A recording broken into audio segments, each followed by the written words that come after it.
energy that will lift my performance, lift me up versus holding me back.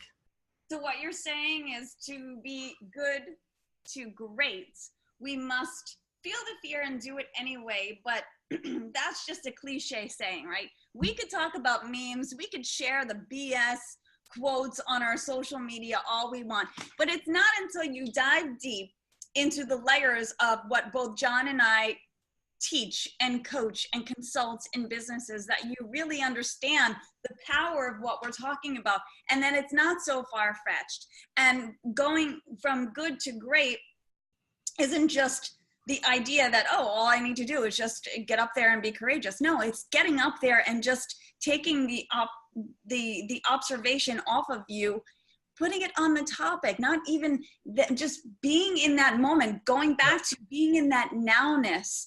And, you know, whenever we're bored of something, think about like when you're bored of something, you don't want to be there. Well, that's kind of the same thing, that you don't want the audience to not want to be there. That's for sure. Nowness, you want to have the charisma. Yeah. And a lot of people don't have charisma. It is something that you can create on stage, like an actor or an actress, just in a few moments, and then go back to just being yourself. Well, how about this as a definition for charisma? I love this definition of charisma.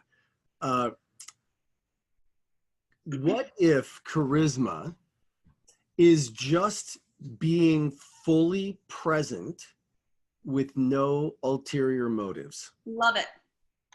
That's good for me. Like, if you can pull that off, you'll be one of the most charismatic people in the world. If you can always be fully present and let go of any ulterior motives. And even if you don't get that perfect every time, what a great thing to be trying for.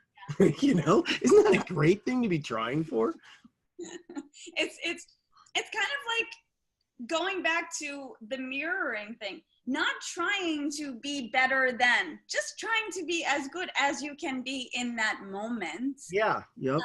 And think about the contagiousness of that type of charisma. You don't have to, some people are worried that they don't have charisma, but your definition is so spot on that what if it's just no ulterior motives and just enjoying the heck out of yourself and your topic and your job and your career in the freaking moment. Yeah.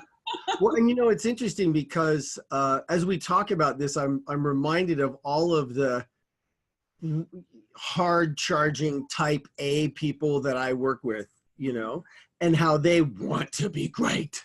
You know, this has to be great, right? And they come in with some of that.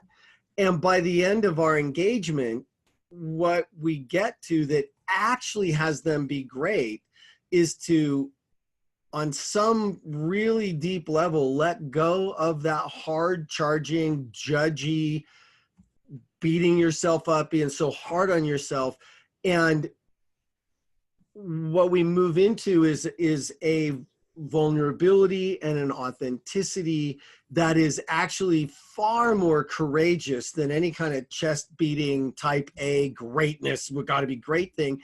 And it's also much more relaxed. It's authentic. It's totally real.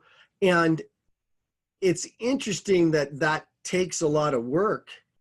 Yeah. But I think that's just because what we see modeled all the time. That's not what we see modeled all the time.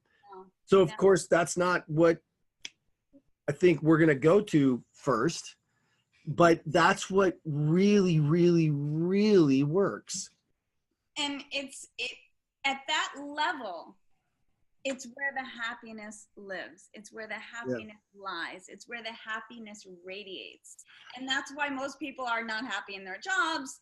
I read a quote from the Gallup poll yesterday. 51% of people are indifferent to their jobs or their careers, meaning that they don't like it or dislike it.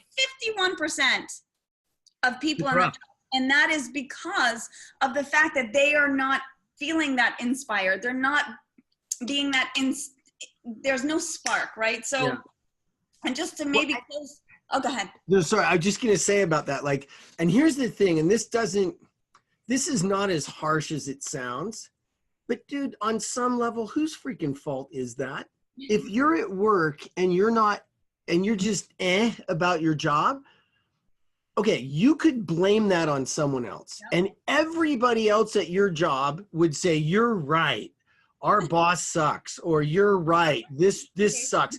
But you know what it reminds me of is that story of President Kennedy walking through NASA back in the day, and he came across a janitor with a garbage can and a broom. And he said, "What is it you do here, sir?" And the man looked at him and he said, "Why, President Kennedy, I put men on the moon." It makes me cry. That is the power of an empowering context. Now, for a second, I will admit that I believe that is the leader's job.